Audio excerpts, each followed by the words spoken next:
അവിടെയും പറ്റിയൊരു കുടുക്ക്.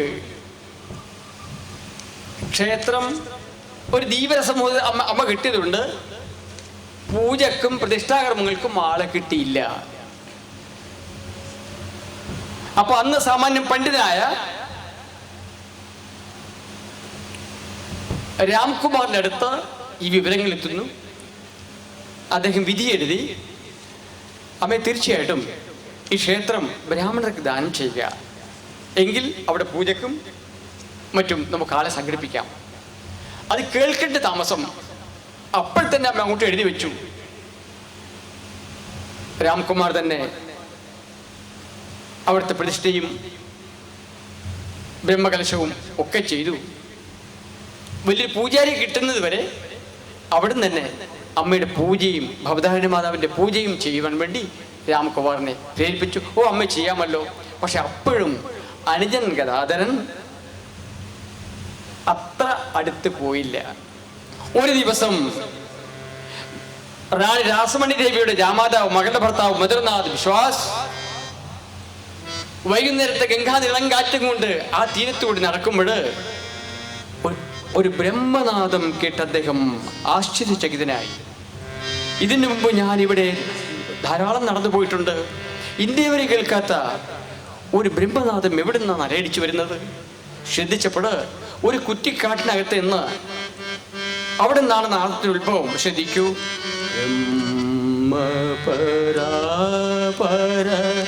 പൂർണ്ണമഹേശ്വര ആദിനാഥ ശിവ കേദാരേശ്വര ബ്രഹ്മപരാ പൂർണ്ണമഹേശ്വര ആദിനാഥ ശിവ കേദാരേശ്വര ബ്രഹ്മപരാപര പൂർണ്ണമഹേശ്വര ആദിനാഥ ശിവ കേദാരേശ്വര ബിൽവദള പ്രിയ ചന്ദ്രകലാധര ബിൽവദള പ്രിയ ചന്ദ്രകലാധര ബിൽവദള പ്രിയ ചന്ദ്രകലാധര ഡിമി ഡിമി ഡമരുനിനാദ ഹര ഡിമി ഡിമി ഡമരുനിനാദ ഹര. പാട്ട് കേട്ട ഭാഗത്തേക്ക് മധുരനാഥ് വിശ്വാസ് തന്റെ വൈകുന്നേരത്തെ നടത്തം നിർത്തിച്ച് നോക്കിയപ്പോൾ ഒരു യുവാവ് ഗംഗാനദിയിൽ നിന്നും തീരത്തും ചളി വാരിക്കൊണ്ടുവന്ന് അത് മനോഹരമായ ശിവലിംഗം നിർമ്മിച്ച് അതിന് പുഷ്പാർച്ചനകൾ ചെയ്ത് അത് വാരി പിടിച്ചുകൊണ്ട് പാടുകയാണ്. എൻ്റെ ഈശ്വരൻ, എന്തൊരു മധുര മധുര മധുരമായ ദേവഗന്ധർവ ഗാനം. ആ ഭജനയും പാടി ആ യുവാവ് സമാധിയിലേക്ക് ലയിച്ചു. അല്പനേരം കാത്തിരുന്ന സമയത്ത് കാത്തിരുന്ന മധുരനാഥ് വിശ്വാസ് കാണുന്നത് എന്താണ്? പതുക്കെ പതുക്കെ കണ്ണു തുറന്നു നോക്കുന്ന യുവാവ് തന്റെ മുന്നിൽ നിൽക്കുന്ന അജാനുബാഹുവായ മധുരനാഥ് വിശ്വാസിനെ കണ്ട്, ക്ഷമിക്കണം, അവിടുന്ന് വന്നത് കണ്ടില്ല, ക്ഷമിക്കണം. ഇല്ല കുഞ്ഞെ, താങ്കൾ ആരാണ്? ഈ ഗംഗാനദി എങ്ങനെ ബന്ധപ്പെട്ടു? ഞാൻ ഇതിനു മുമ്പ് ഇവിടെ കണ്ടില്ലല്ലോ. ഞാൻ അമ്പലത്തിലെ പൂജാരി രാംകുമാറിന്റെ അനിയനാണ്. രാംകുമാറിന്റെ അനുജനോ? ക്ഷേത്രത്തിലൊന്നും കണ്ടില്ലല്ലോ. ഞാൻ ക്ഷേത്രത്തിലൊന്നും വരാറില്ല. അതെന്താ? ഞാൻ വരാറില്ല. എന്തോ ആ യുവാവിന്റെ നിഷ്കളങ്കമായ ഉത്തരവും ആ ബ്രഹ്മനാഥവും ആ അവസ്ഥാന്തരങ്ങളും മധുരനാഥിൽ മനസ്സിന് കോൾവീര് നൽകി. ഒരു മകനെ, നമുക്കൊന്ന് വീട് വരെ പോകാം. ആ യുവാവിനെയും കൂട്ടിയിട്ട് അദ്ദേഹം നടത്തം നിർത്തി സ്വന്തം വീട്ടിലേക്ക് പോകുന്നു. അവിടെ രാസമണി ദേവി ചലാടിച്ചു മുറുക്കാൻ ചലടിച്ചുകൊണ്ടിരിക്കുകയായിരുന്നു. ഈ അമ്മയെ കണ്ടതും ഈ യുവാവ് വിളിച്ചു പറഞ്ഞത്രേ, എനിക്ക് അമ്മയെ അറിയാം, എനിക്ക് അമ്മയെ അറിയാം, എനിക്ക് അമ്മയെ ആദ്യമായിട്ട് കാണുക. അറിയാണ്ട് വിളിച്ചു പറഞ്ഞു, എനിക്ക് അമ്മയെ അറിയാമെന്ന്. ആ അമ്മ എന്നോട് തപസ്യാശ്രമത്തിൽ പറഞ്ഞതാണ്, ശബരി, ശ്രീരാമചന്ദ്ര അവതാരകാലത്ത് ശബരിയായിട്ട് ജനിച്ച അമ്മയാണ് അത്രേ. ആ അമ്മയുടെ അംശഭൂതിയായിട്ട് വന്നതാണ് അത്രേ. അതാണ് ഇത്ര ഓജസ്സും വീര്യവും തപസ്സും കിട്ടിയെന്ന് പറഞ്ഞിരുന്നു. അമ്മേ, നമ്മുടെ അമ്പലത്തിലെ പൂജാരി രാംകുമാറിന്റെ അനുജനാണ്. രാംകുമാറിന്റെ അനുജനാണോ? എന്താ മോനെ അമ്പലത്തിലൊക്കെ ഒന്നും വരാത്തത്? അമ്പലത്തിലൊക്കെ വരൂ കേട്ടോ. അത്രയും പറഞ്ഞ് അവർ പരസ്പരം പിരിഞ്ഞു. ആ സമയത്ത് തന്നെ കമാർ പൊക്കൂർ നാട്ടിൽ നിന്നും തന്റെ മരുമകൻ ഹൃദയനും അവിടെ എത്തുന്നു. പതുക്കെ പതുക്കെ ഹൃദയന്റെ കൂടിയായ സാമ്പ്രദായ ഹൃദയനും കൂടി ആയപ്പോഴേ അമ്പലത്തിലേക്ക് പോകാമെന്നായി. ജ്യേഷ്ഠൻ ഇവിടെ വല്ലപ്പോഴും അമ്പലത്തിലേക്ക് പോകാൻ തുടങ്ങി. ക്ഷേത്രമുറ്റത്തേക്കൊന്ന് കാലൊക്കെ തുടങ്ങി. അമ്പലത്തിൽ എന്തെങ്കിലും ഉപചാര വൃത്തി ചെയ്യാമെന്നുമായി. അങ്ങനെ ആദ്യം കാളി മാതാവിന് ആഭരണങ്ങൾ അണിയിക്കുന്ന ജോലിയും ആ യുവാവിന്റെ കയ്യിലേക്ക് പോകുന്നു. ആ ഇടക്ക് ഭവതാരണി മാതാവിന്റെ തൊട്ടിപ്പുറത്തുള്ള രാധാ ഗോവിന്ദ ക്ഷേത്രത്തിലെ പ്രതിമ രാത്രി പൂജയ്ക്ക് ശേഷം ഉറക്കറിലേക്ക് കൊണ്ടുപോകുന്ന സമയത്ത് പൂജാരി കാൽ വഴുക്കി വീണ് പ്രതിമയുടെ കാൽപാദം മുറിയുന്നു. അംഗമംഗം വന്ന വിഗ്രഹം പ്രതിമ പൂജ അർഹമല്ലെന്ന് പണ്ഡിത ലോകം വിധി എഴുതിയ സമയത്ത് ഈ യുവാവ് വിളിച്ചു പറയുന്നു, അത് റിപ്പയർ ചെയ്ത് ഭംഗിയാക്കിയിട്ട് പൂജിക്കാം. അതിന് മറുത്തരം ചെയ്ത സമയത്ത് എന്താ പറഞ്ഞറിയോ? അമ്മയുടെ ജാമാതാവിന്റെ കാലാ മുറിഞ്ഞെങ്കിൽ ഗംഗയിൽ കെട്ടിച്ചാക്കി വേറെ ആളെ കല്യാണം കഴിച്ചു കൊടുക്കുവോ? ഇത് കുറിക്കുള്ളത് ഉത്തരമായി. ഗദാധരൻ തന്നെ ആ വിഗ്രഹം മനോഹരമാക്കി അവിടുത്തെ പൂജയിൽ വയ്ക്കുന്നു. അവിടെ നിന്ന് അങ്ങോട്ട് ആ ജീവിതം തന്നെ പുതിയൊരു ലോകത്തേക്ക് മാറുകയാണ്. എന്തിനാണോ ഈ കലികൽമഷമായ മായാലോകത്തിൽ മാലിന്യ കൂമ്പാരം നിറഞ്ഞ് ഹിന്ദു സംസ്കാരത്തിനും ദൈവിക സമ്പത്തിനും ഈ ലോകത്തിന്റെ ഹൃദയകോവിലായ ഭാരതമാതാവിനും ഈ അനർത്ഥം നേരിട്ട സമയത്ത് ആ വിശ്വമഹാശക്തി ഒരു മഹാവൃക്ഷം എഴുന്നള്ളിച്ചു കൊണ്ടുവന്നത് അത് ഉദയം ചെയ്യാൻ തുടങ്ങി. രാധാഗോവിന്ദ ക്ഷേത്രത്തിൽ പൂജയ്ക്ക് ചെന്നതും മണിക്കൂറുകളോളം ദീപാരാധന നടത്തി ആ പ്രഭുവിനെ ആദരിക്കുന്നതും ജ്യേഷ്ഠന് സന്തോഷമായി. അവിടെ കിടന്ന ഭക്തന്മാർക്ക് സന്തോഷമായി. ചരിത്രം പറയുന്നു, തൊട്ടടുത്തുള്ള പൂങ്കാവനത്തിൽ നിന്നും പൂന്തോട്ടത്തിൽ നിന്നും പൂജാപുഷ്പങ്ങൾ ശേഖരിക്കും ഭഗവാൻ ഗദാധരൻ. ഇനി നമുക്ക് ഗദാധരനെ ശ്രീരാമകൃഷ്ണൻ എന്ന് സംബോധന ചെയ്യാം. രാധാഗോവിന്ദ ക്ഷേത്രത്തിൽ പൂജയത്തിന് ശേഷമാണ് അദ്ദേഹത്തിന് മധുനാഥ് വിശ്വാസ് വിളിച്ചെന്ന് പറയുന്നത്. ശ്രീരാമകൃഷ്ണൻ എന്ന് സംബോധന ചെയ്യാം. എന്നും ഭഗവത് നാമങ്ങളും പാട്ട് പാടിക്കൊണ്ട് പൂന്തോട്ടത്തിലേക്ക് പോകും. പൂക്കോട്ടയിൽ പുഷ്പങ്ങൾ പറിച്ചിടും. മധുവന സഞ്ചാരി ശ്യാമമുരാരേ മധുവന സഞ്ചാരി മധുവന സഞ്ചാരി ശ്യാമമുരാരേ മധുവന സഞ്ചാരി ഹേ മധുസൂദന മുരളീധാരി ഹേ മധുസൂദന മുരളീധാരി ഹേ മധുസൂദന മുരളീധാരി മധുവന സഞ്ചാരി മാധവ മോഹന മയൂര മുകുടധര മാധവ മോഹന മാധവ മോഹന മയൂര മുകുടധര മാധവ മോഹന മധുരാനാഥ പ്രഭു गिरिधारी मधुरानाथ प्रभु गिरिधारी मधुवन संधारी ശ്യാമ മുരാരേ. ഓരോ പൂവിൽ പുഷ്പങ്ങൾ പഠിക്കുമ്പോഴും അടുത്ത പുഷ്പം ആഗ്രഹിക്കത്തില്ലേ? ഈശ്വര ആ കൈ ഇങ്ങോട്ട് വരട്ടെ, ആ കൈ ഇങ്ങോട്ട് വരട്ടെ, ആ ഭഗവാന്റെ കൈ ഇങ്ങോട്ട് പൂക്കുഴലിലേക്ക് ഓരോ പുഷ്പങ്ങളും ആഗ്രഹിക്കും അത്രേ ആ പൂജാരിയുടെ കൈയുടെ പരസ്പർശം വിൽക്കാൻ വേണ്ടിയിട്ട്. എന്ത് ഹൃദയഹാരിയായ രംഗം! ഇത് മാത്രം സ്മരിച്ചാൽ മതി, നമുക്ക് ഒരു രംഗവും വേണ്ട.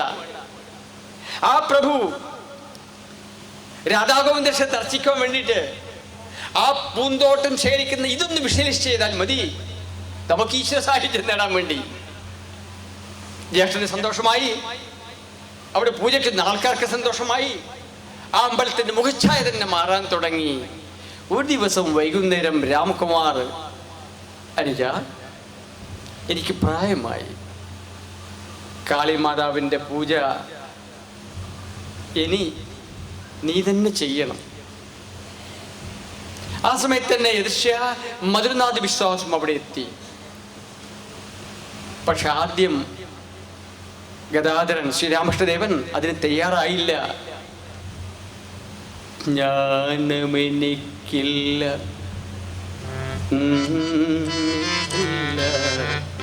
ഇമ്മട്ടിലെങ്ങിനെ പൂജ ചെയ്യും ഞാൻ, ഇമ്മട്ടിലെങ്ങിനെ ശാസ്ത്രമൊട്ടറിയില്ല, ജ്ഞാനമെനിക്കില്ല, ഇമ്മട്ടിലെങ്ങിനെ പൂജ ചെയ്യും ഞാൻ, ഇമ്മട്ടിലെങ്ങിനെ പൂജ ചെയ്യും. ജ്യേഷ്ഠ, ഞാൻ അമ്മയുടെ മന്ത്രം പഠിച്ചിട്ടില്ല, അമ്മയുടെ പൂജാവിധികൾ പഠിച്ചിട്ടില്ല, കാളിമാതാവിൻ്റെ അർച്ചന കാര്യങ്ങൾ ഞാൻ പഠിച്ചിട്ടില്ല, ഞാൻ എങ്ങനെയാ ജ്യേഷ്ഠ പൂജ ചെയ്യുക? അപ്പോൾ മധുരനാഥ് വ്യാസ് പറഞ്ഞു, മകനെ, അവിടത്തേക്ക് ഈ ഒരു ശാസ്ത്രവും വഴങ്ങണ്ട, ഒരു മന്ത്രവും പഠിക്കണ്ട, അങ്ങയുടെ നിഷ്കളങ്കമായ ഭക്തി ഒന്ന് മാത്രം മതി ഈ വിശ്വമാതാവിൻ്റെ കാളിമാതാവിന്. അതോടെ ശ്രീരാമകൃഷ്ണദേവൻ ഭവതാരിണി മാതാവിൻ്റെ പൂജകനായി ആ ശ്രീകോവിലിനകത്തേക്ക് കയറി പോകുന്നു. അമ്മേ ഭവാനി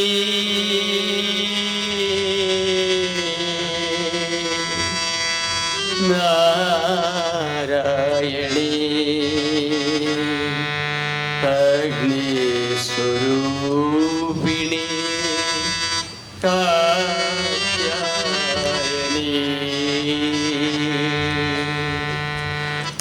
അമ്മേ ഭവാനി നാരായണീ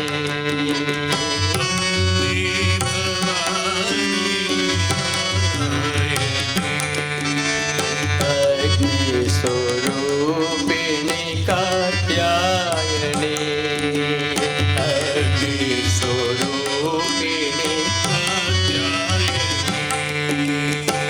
ജയ ജയ ദേവി പരമേശ്വരി, ജയ ജയ ദേവി പരമേശ്വരി, ജയ ജയ ദേവി പരമേശ്വരി, ജയ ജയ ദേവി പരമേശ്വരി, ജഗദീശ്വരി അംബ സോമേശ്വരി, ജഗദീശ്വരി അംബ സോമേശ്വരി. ആ നിത്യകല്യാണപ്രതിയായ അമ്മയുടെ കാലിൽ ശ്രീരാമകൃഷ്ണദേവൻ തൻ്റെ സർവസ്വവും സമർപ്പിക്കുന്നു. അതോടൊപ്പം അമ്മേ, അമ്മ നിത്യമാണ്, നിത്യകല്യാണിയാണ് എന്നെൻ്റെ ഗുരുക്കന്മാർ പറയുന്നു, പൂർവികന്മാർ പറയുന്നു. എനിക്ക് അമ്മയൊന്ന് കാണണം.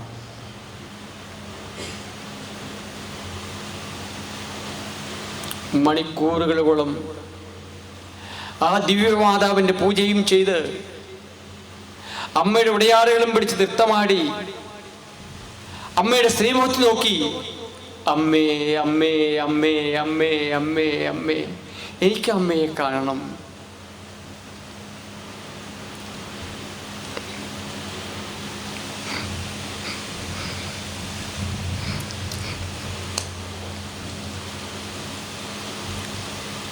പൂജയുടെ മട്ട് മാറി.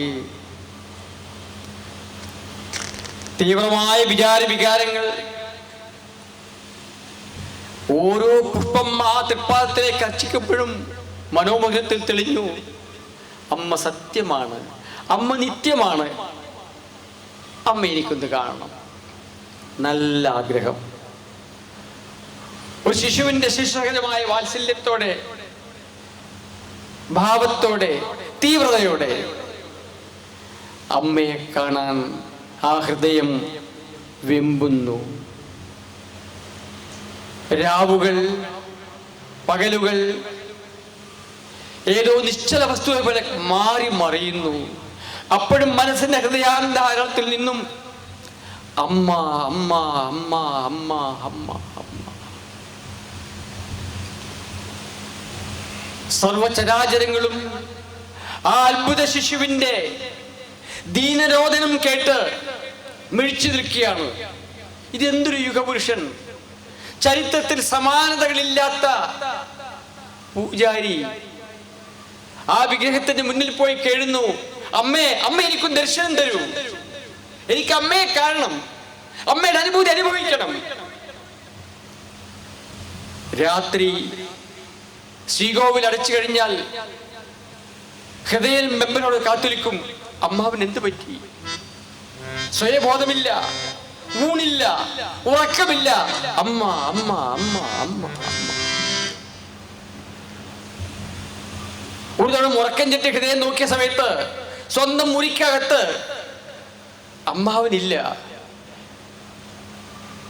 ആ തീരങ്ങളൊക്കെ ശ്മശാന നിബിഡമാണ്, കുറ്റിക്കാരികളെ കൊണ്ട് നിറഞ്ഞതാണ്. പകൽ പോലും മനുഷ്യർക്ക് കടന്നു ചെല്ലാൻ ഭയപ്പാട് നൽകുന്ന അന്തരീക്ഷമാണ്.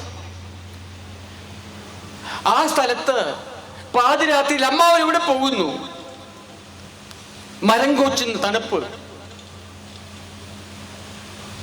അമ്മാവൻ എന്ത് പറ്റിയാവോ?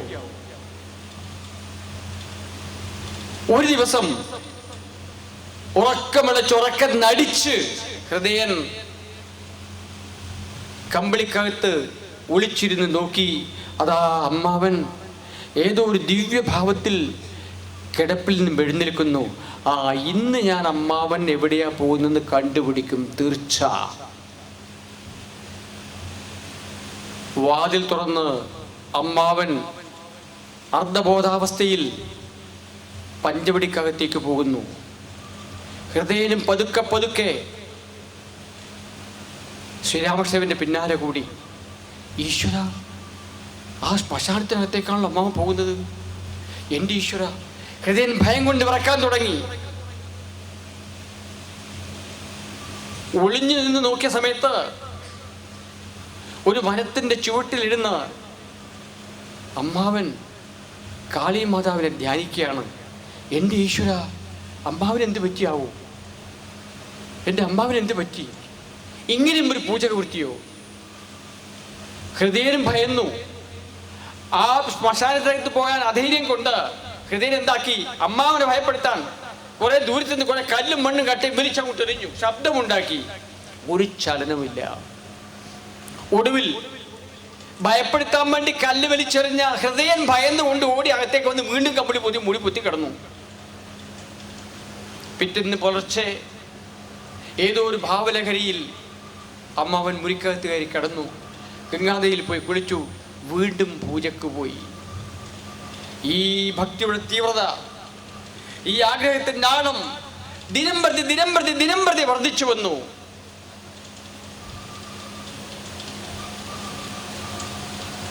ശ്രീകോവിൽ അടച്ചു കഴിഞ്ഞാൽ പലപ്പോഴും ഗംഗാതീരത്ത് ഗംഗാഭിമായിക്കൊണ്ട് അതാ ഒരു യുവാവ് വിളിച്ചു കരയുന്നു. അമ്മേ കൊഴിഞ്ഞു പോയി ഈരാവു വേണ്ടും കണ്ടില്ല നിന്നെ ഞാൻ നിർഫലമാ